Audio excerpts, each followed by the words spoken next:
to kind of move past it, because now it's been a week since the election. We're on our second week of the Trump reality. Yeah. Trumplandia. Trumplandia, that's what we're calling it.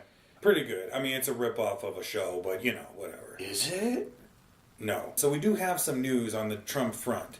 Because he's been elected. We just wanted to give our reaction. And I just wanted to say why I think he won. And it's primarily because of the trade issue.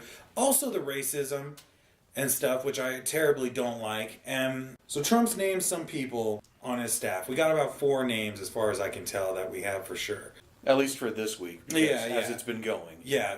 So one of his advisors or something like that, a very official, I mean, it's an official kind of thing, but they can just make up stuff as they go for certain positions. And this guy is one of them. His name is Steve Bannon. Yeah, he's going to be the chief advisor. Yeah, or national security, something like that. No. No, not national security. It was something. Chief advisor. Chief advisor? Okay. Yeah. Or chief strategist? One of those. It's something like that. It's we some should have bullshit. these facts more.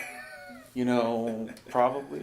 But, I'm ballparking it, and I'm pretty sure we're right about that. We'll probably get more accurate if more people watch this shit, because we'll have the, the pressure. We're always, semi-accurate.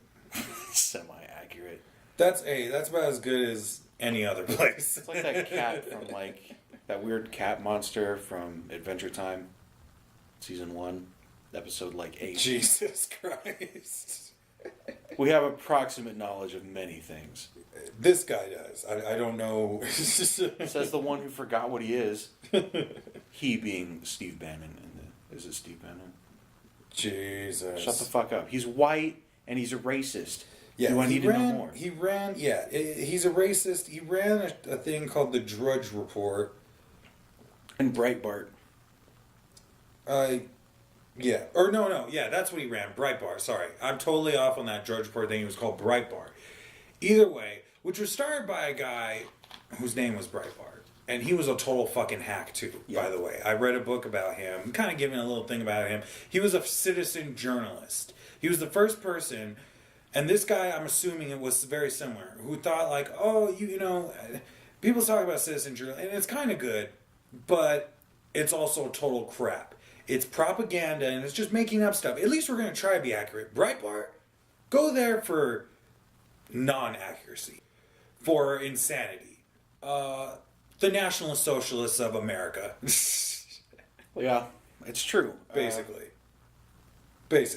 And this is a guy who's now in the presidency. I mean, he's not the president, but this Trump is going to be like George Bush.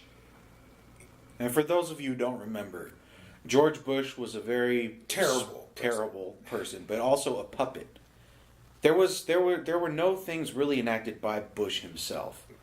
Most things came from orders from Dick Cheney. Yeah, the Penguin. We need a He is Dick Cheney, aka the Penguin, aka Darth Vader, aka You mean the Emperor? The Emperor. Because Darth Vader actually was good in the end. And also Darth Vader is like a puppet. Exactly. Because he was just like some Nazi soldier guy. Oh. Anyway. Bush was a puppet.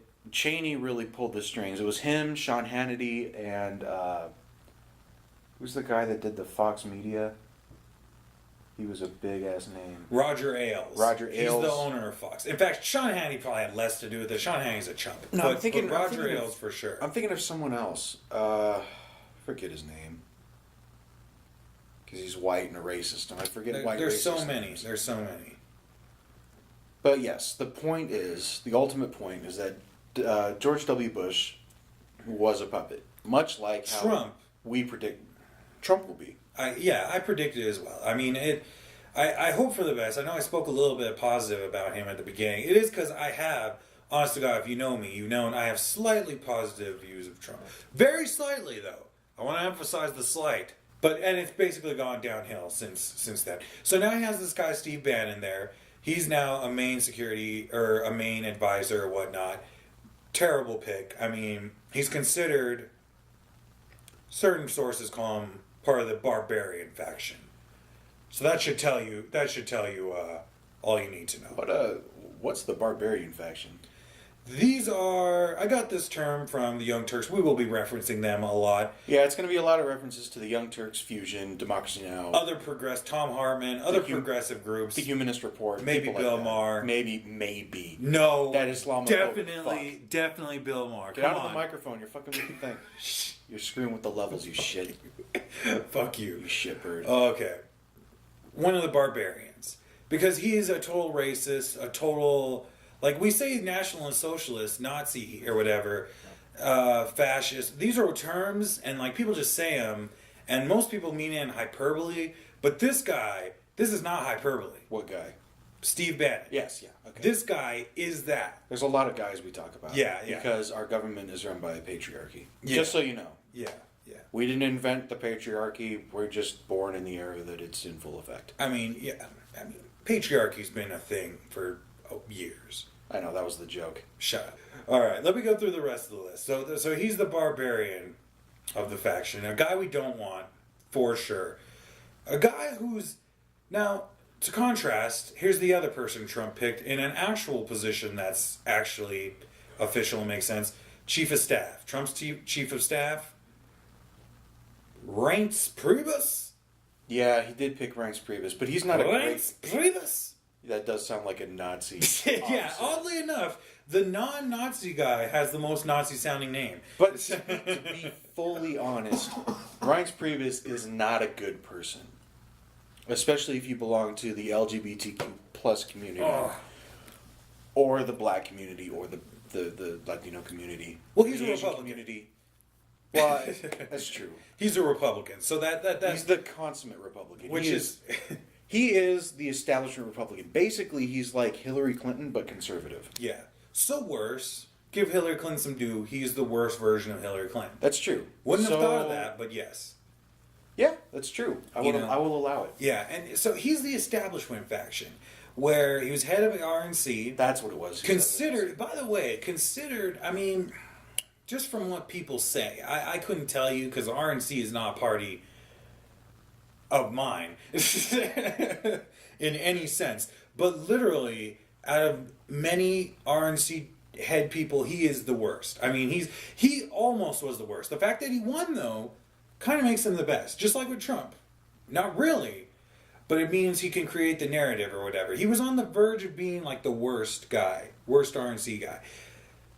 And in the end, he pulled out a win. And now he's chief of staff or whatever, which means that he's going to be in control. You know, the president names stuff, but the chief of staff is like the main... He's the Darth Vader, really, the chief of staff. Because, you know, the president just kind of lays back. He gives orders to the chief of staff, and chief of staff doles those orders out to other people within the government, other agencies, other people within wherever he's at, but other agencies as in like the CIA or FBI, Justice Department, Homeland Security, all the way down to energy or Treasury Secretary or things like that. Chief of Staff communicates with all of them and communicates with Congress and all sorts of factions and powers within the government. So he's going to be probably the main guy, more so than even Bannon. At least we hope. Because in this turn, in what we're hoping for, I mean, we're getting a Republican either way. Yeah. You don't want a barbarian like Steve Bannon. Best case scenario, you get Reince Priebus. Reince Priebus. Sorry. Yeah. Well, the only thing is, though, is he's not really going to be the number one. The number one is going to be, as Cheney was to Bush, Mike Pence for Donald Trump. Very true. Mike Pence is a vicious animal. Yeah. So he's like Reince Priebus, but slightly worse, but maybe not as bad as Steve Bannon, but pretty close. I'm not, yeah. We're all on the dark side here. Like, look, we're on the... These are varying degrees of evil. We're living under the empire right now, okay? Yeah. We always were, but yeah. Our democracy just fell with thunderous applause. Thank you, Natalie Portman. Okay. Yeah.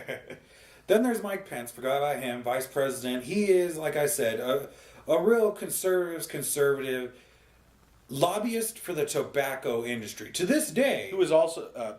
Pence is also a lobbyist to the tobacco industry. That's what I'm saying. Oh. I'm saying Pence, yeah. I thought you said Priebus. No. Who is probably also a lobbyist. I mean, he probably loved them too. But literally to this day, Pence says, like, oh, cigarettes don't cause you cancer. Yep. In 2016, Yep. like 2% of people smoke in America. It's probably not that low, but it's probably not high at all. And he still tries to shill, still tries to push tobacco. Good for him. Drug dealer.